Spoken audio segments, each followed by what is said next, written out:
This program is brought to you by the Georgia Neurosurgical Institute. For over 50 years, rendering neurosurgical care to patients of all social conditions, treating complicated problems involving the brain, spine, spinal cord, and peripheral nerves, endeavoring to encourage quality care, medical research, innovation, and education on a local, national, and international basis. Good evening. My name is Joe Sam Robinson. It's our pleasure to have with us tonight Dr. Buck Melton. Welcome, Buck. Now, I know that the last few days have been difficult for you about your ambitions to become vice president. Now, apparently, there have been some controversy over the votes. I mean, is there anything you could do at this point to put your name forward? I mean, well, as we're recording this, Trump has only won Georgia by around 13,000 votes. Yes. The problem, you know, I could probably manage to bribe enough people to swing that. The problem is the other states that he lost. Well, I mean, even, you know, I think that would be a nice gesture, and yes. it opens the door for future political possibilities, yes. Does it not? Of course, I remember what John F. Kennedy said during his campaign, that his father told him not to buy one vote more than was necessary. So. Well, yeah, that's a good point, isn't yes. it? Well, we could talk about a lot of things. Let's just talk about confidence in the political process. Let's talk about that. I mean, since we're into that subject. Isn't that essential for a democracy, that people trust their way the ballots are counted? And there's been controversies in the past, and apparently it's whether this is apocryphal or not. The story is John F. Kennedy was put in by Mayor Daley. Is that a true story? And then he put 50. How many votes do we need to take Illinois? Or we'll just add another 50,000. Yes. I would not know. I do know that his running mate, Lyndon B. Johnson, that story, I think that was 1948 when a box of ballots was mysteriously discovered. And that's pretty well documented. So, yes. Voter fraud happens. But you have to get me about that. I don't think it has happened on such a massive scale as to make a difference in this election. But when I hear people say that there's really no chance of voter fraud, and if they're talking any voter fraud at all, then they are saying one of two things. Either in a contest, if we're talking presidential election, in a contest for what is arguably the most powerful position in human history, that people hold the process to be so sacrosanct that no one would dream of trying to steal the election, yes. Or that the 50-plus election systems that we have in this country are so invulnerably designed that they could not possibly be hacked. So when somebody says there's no voter fraud, I want to say which of these two is it, or is it both? There's no other possibility. Well, it's really important for the future of the republic, the future of our democratic system, that we have a system where people have confidence in it. I think we can see what's happening in Belarus now. The sort of a Soviet-style dictator, if I could say that, has been in power for 20 or 30 years, and the elections always put him over the top with huge numbers. 99%. And people on the street just say, this is impossible, we don't trust the system. And they've basically protested every day for the past 100 days or so. Yes. So many countries have a problem with people accepting the voting process and thinking it's not fair or it's wrongful, bad things happen. Do we have security in our system, and isn't that a really important ambition? We had the Florida Chad story in the past. Apparently the states have, by the Constitution, have the responsibility to handle voting issues. Yes. And they're the people that put the voting arrangements in, as long as it comports with the Supreme Court's view about one man, one vote, I guess you'd say. Yes. Is that a fair statement? Pretty much, that all elections are administered at the state level or below. There is no real national election machinery. I mean, the Federal Election Commission, it's sort of an oversight, but really the machinery is at the state level or below. Now, there, of course, are certain constitutional requirements. The big one would be the Equal Protection Clause, which you just mentioned, that the case of Baker versus Carr back in, I believe, 1954, mid-1950s, which said you can't really have grossly different sized electoral districts, because that meant that one person's vote would not be essentially as powerful as another person's vote in another election district. I suppose you could bring in the Republican form of government clause that the national government guarantees to each state government a little r Republican form of government. But that's really never been tested to a very big degree. So it really is at the state level. Well, maybe I can segue slightly off subject into our electoral system for the president, where the votes, if you live in California, you don't have as much of an electoral vote as someone in Wyoming, and people have objected to that. Now, is there some way that you could say, well, the Constitution says one man, one vote, or we have equal protection, and actually the way the votes are arranged with the Electoral College, it's on face merit. It's not fair to people that live in populous states, and could it be challenged? I mean, it'd be quite a task to do it. Yeah, that could not be challenged, because I don't know of any serious scholar who has ever said that the Equal Protection Clause was designed to overrule the Electoral College, and since that's not merely a legal system, that is a system of constitutional stature, so that could not be changed. Now there have been huge attacks on it. Generally speaking, from the Democratic Party, because the Democrats believe, and probably rightly so, that the demographics of the future opening up before us seem to indicate that the Democratic Party is the party of the future. And so if you just look at it and make it a numbers game, then the Democratic Party, the Democrats would benefit from having a direct popular election.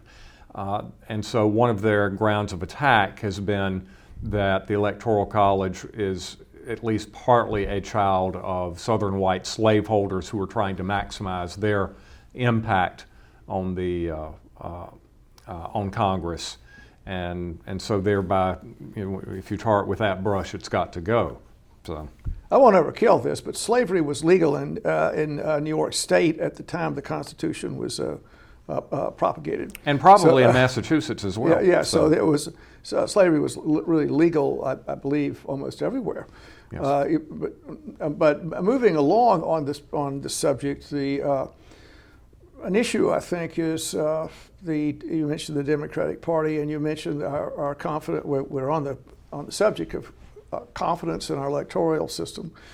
And apparently, because of the coronavirus, lots of additional ballots were put out. And it's been said that if so many people vote, then the Democrats are going to have an advantage, because a lot of their constituency, for whatever reason, they just don't have the wherewithal to wake up, go down, cast a ballot, whatever the rain or coronavirus dangers. That may be maybe that's a false statement, but at least it's been made, and that if the easier it is to vote, the more assured a Democratic victory is. And the Republicans would say, well, no, I don't know if I believe that, but they would make the comment that, well, this just lets fraud occur when we just pass these ballots out and sending ballots around. There's no way to confirm everything is straight. So there's a balance between those two issues. Now, to ask this question, presumably the states just decided to do it around the country in different ways because of the coronavirus this time. And just to ask the question again, apparently, according to the Constitution, the state legislatures are the people that are, at least it says that, I believe, that they're the people that propagate the state election laws, not the judges, and presumably not the executive branch in state governments. So I'll ask the question, when the arrangements were put in, as we have now with the coronavirus, was that done according to Hoyle, so to speak? Or do you have any thoughts? It would, I'd have to read the provisions of the state constitution as well as federal election law to decide. So I can't make a blanket statement in that regard. I think that the one thing that the Republicans have been howling about, and I don't know whether they're doing this justly or not, is that these things were put in so quickly and without time for adequate reflection or review, and so that's what they've been concerned about. But it's quite possible that the state constitution of Wyoming allows the governor to say in an emergency that he can pass certain administrative regulations modifying the election. Maybe I'm just making that up. Maybe he can, maybe he can't. So you'd have to look at the state constitutions and each and every one of them, because state constitutions differ. Well, just to make this point, is that we have such a contested election, unfortunately contested. Everyone, I think, wants a fair election and an appropriate transfer of power when that happens. No one wants to be in some kind of South American arrangement where the military surrounds the president. They won't leave. As I could say, once happened in Georgia. Is that right? The famous three governors story. Do you remember that one, Bucky? I'm not as up on Georgia history as it's funny because I was just telling a newcomer to Macon yesterday that I actually know, as a Macon native, I know very little Macon history. Yes. So I regret to say that I'm not. It rings a bell, but I. Well, there was some confusion, I think, right after World War II about who was the governor, and I think there was a complicated story about the way the elections happened. And certainly the electoral process has undergone substantial alteration in the past 50 or 60 or 70 years, the way things happened in the past. But I think in the past, there was a lot of voter suppression, exclusion. The idea was you had to pass literacy tests, property requirements, and all of that has gone away. As property requirements, that's an interesting sort of thing out of the Brits, and we had that for a long time, did we? We did. You don't really see the property requirements go away wholesale until the 1820s, and it was the Democratic Party in its infancy that really helped move that along. And then we also have a poll tax. Is that right? Yes. We had poll taxes out there, which you'd have to pay to vote, and that was struck down, I believe, by the Supreme Court. Is that the federal poll tax was banned, I believe, by the 24th Amendment, and that would have been around 1962-63. And then I think state poll taxes were essentially found to be unconstitutional by judicial decision. Now, how about, I'm sort of getting into how the franchise has been extended, and then maybe can there be some dangers as we really try and make voting a ubiquitous right, and there can be some issues about making sure there's no corruption or foul play. Now, the literacy test was a famous way to exclude Afro-Americans from the voting rolls.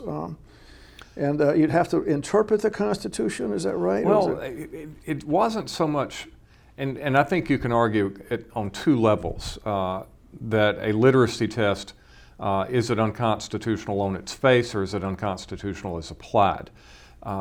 So we'll take the obvious example first. A white man and a black man in 1870 come in to vote. The white man, if he's given a literacy test at all, it's going to be pro forma. Yes. The black man will be given a test of impossible difficulty. Right. There's an apocryphal story.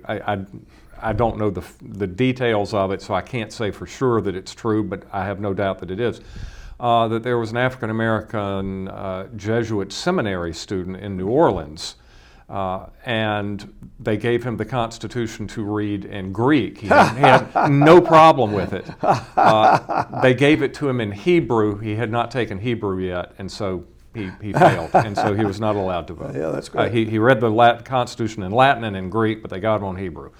Now the other question is, well, let's say that it is completely, scrupulously, fairly administered. You've still got a problem there because an illiterate person still has to live under the laws that are passed, and therefore he should have some say in those laws. Well, just to continue on the subject, sort of making the point, well, we've extended the franchise. We don't want any, quote, voter suppression, and making every effort for that not to happen. There can be issues where the system is perceived to be unfair or possibly fraudulent, as the franchise is so widely distributed. Now, one of the issues out there, I think, is that you have to register to vote, and that's pretty ubiquitous around the country. Is that right? You have to say, well, I'm at least a citizen, and I'm not a felon. There are some people that are excluded still from being able to vote, I think. Yes, although some of those are under attack as well. I believe there are one or two states. Virginia, I don't know if they've acted on this or not, but the idea of removing the voting disability on felons who have completed their sentence on the rationale that they have paid their debt to society. So, but yeah, and I think that there is some talk in California of allowing illegal immigrants to vote. Yes. So, yes. Well, let's pursue that. So, presumably, I mean, we've gone through this, I guess, journey to extend the franchise. Starting a very restricted franchise, and we could say white males with property, and that was a very at the origin of the country. It was a very small group of people, certainly a minority of the population voted, and that's been gradually extended. And the idea is that we pretty much, the only limit would be you're a citizen and you're not a felon. I think that's about it. And you would register to vote. Now that requires a certain wherewithal to do that, I believe, to register, is that you've got to like turn up there and show a driver's license, or how is, it's a question to ask, but how sure are, when people register, that they are American citizens? I mean, what would be the test? You'd show a birth certificate or your driver's license, which can be passed. It's rather difficult, isn't it? It's been so long since I registered. Me too. And the illegal immigrant question was not one of the hot button issues at the time. So I don't know. Well, that's right. I don't believe of course, the fact that both of us are not really sure, does that mean something? I don't know what it means. Well, we'll joke. That's our little joke. But we often pretend we know something when we don't. So neither of us are going to pretend about that. Well, so presumably people register this proof of citizenship, and there's a certain wherewithal to accomplish that. Now, I think the people, they're trying to register people in their homes or their nursing homes. I wonder how that's working out. And don't forget motor voter. Tell me about motor voter. Oh, the idea was, well, when you go get your license, you'll go ahead and sign you up to vote at that time, or register to vote at that time as well. That didn't go through, I don't think, but that was a big thing about 20 years ago, the motor voter laws. Yes, so. And so, all right, so now we have a situation where there's still a restricted electorate, and I would assert that these restrictions favor the Republic. They're very mild too, I would say, extremely mild restrictions. But they would favor the Republicans over the Democrats. The Democrats make all kinds of efforts to make it as easy and no problem, no hassle to vote. And when the virus struck, the epidemic, that really enabled that to happen. And a lot of the Trump supporters would say, well, that's how now President-elect Biden won, is that it allowed all of the people that would heretofore not vote particularly to have that access to it. And I think, if I can get this right, I believe ballots were just sent out ubiquitously. I wonder how that was done. I mean, there are all kinds of stories, whether they're apocryphal or not. I mean, I know people that were not registered to vote and they received ballots. I know people that, not just one, but a number of them, 4 or 5 ballots. I know people that don't live in the country that received ballots. So presumably thousands and thousands of ballots were sent out, and as a result, the number of people that voted was enormous here. We have a big increase. Many countries require voting, and you can be fined if you don't vote. They want every single person in the country to vote, but that's not the way here. Well, just looking at the situation where these ballots were sent out this way, it just seems to me that would be a way that some fraud could take place. Well, there's always going to be fraud. I mean, in 150 million people voting, there are going to be irregularities. Some of it due to negligence, some of it due to intent. But does it rise to a significant level that it could actually change the outcome? And so, yes, even if these stories are anecdotally true, you're going to have to jump through a lot of hoops there. You're going to have to file the lawsuit. But I guess to say that it's rigged, you'd have to say, well, the suit is being dismissed by Democratic judges. Well, let me back up before that. The laws were passed illegitimately by Democratic legislatures or Democratic governors who are trying to game the system. And then when the lawsuits are brought, the Democratic judges are dismissing them. And it's right. You get to confrontational politics. It's totally conspiracy theory stuff. Yes. There's so many, and then there's the thing. Well, why didn't Biden win by a more comfortable margin? Why didn't we just go ahead and let Perdue and Loeffler lose? Yes. So and the response, the sort of wild-eyed tin hat response, well, because we want it to look legitimate. You can't argue. You can't argue. Well, with I guess what I'm like getting that. into is there a way that we can make the franchise out there as broadly as possible, and then really try and put some kind of sense that the process is just as legitimate and fair as we can make it, and that all the registered voters do that. And the problem is that each state is different, so it's going to be hard to enforce federal standards, though presumably that could happen. I mean, even though the courts have said no, and the Constitution clearly states it's a state prerogative, presumably if there's enough executive power and a compliant judicial arrangements, then it could happen. But supposedly it shouldn't. I put it that way. I mean, anything could happen. I mean, we go back to the roots of federalism here, and once again, I'll say that the Democrats tend to be the more, for lack of a better word, universalist party. They tend to be globalist and internationalist in their thinking. They see regional or national or ethnic differences as somewhat incidental and not of crucial importance. And so because of that, they are willing to do away with the idea of federalism. They say that California is no different from Georgia, which is no different from Alaska, so let's have national standards. Let's have direct national popular vote. Whereas Republicans, I think, tend to be more nationalistic and say, yes, where you are makes a difference. Ethnicity can sometimes make a difference. Now, that's not a universal rule. I mean, Democrats, I think, believe in identity politics to a degree, but it's the nature of the community. But yeah, the Constitution changes over time. The question is, how much should it change? How fast should it change?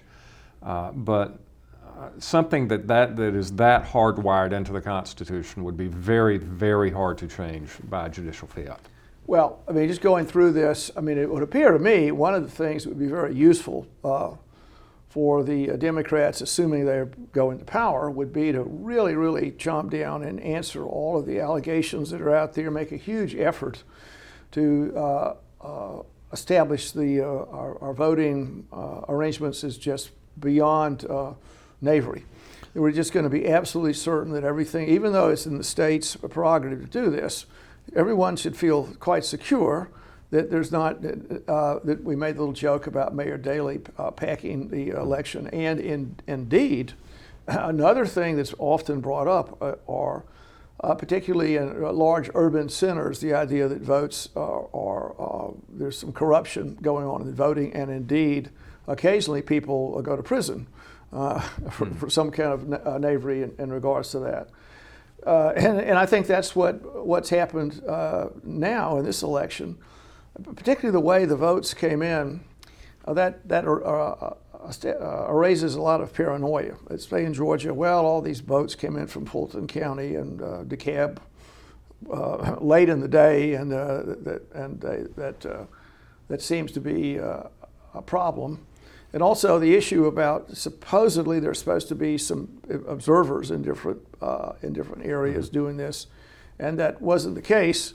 I don't know, is there any way that in the future that could be dealt with a little better? Not that anything particularly is going on, I don't think so, but that the transparency is so obvious there, and that didn't happen in this one, I don't think. Well, I think that the ultimate safeguard is the judiciary, and you have to remember that for 4 years Trump has been appointing, with the help of a Republican Senate, lots and lots of presumably Republican conservative judges. Right, yes. And yet, despite that, I am not aware, there may be one out there, but I'm not aware of a single lawsuit alleging fraud that has gained any traction at all.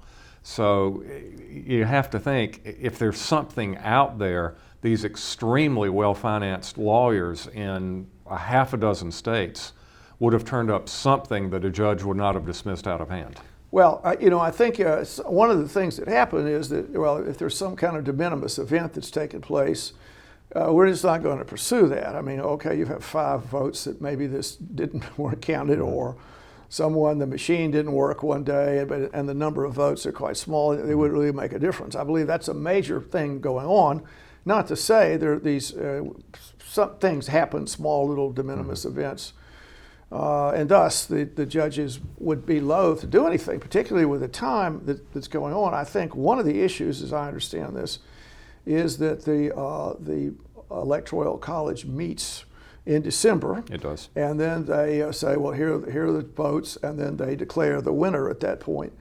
And I've heard this, maybe this is once again an apocryphal story, but if the states will not certify the vote, we can't do that, we just don't know who won, and enough of that happens, then the election would be tossed into the House of Representatives for the president, and the vice president would go to the Senate. Is that true, or is that just... The Electoral Count Act, which was passed, well, first of all, you have the election of 1876.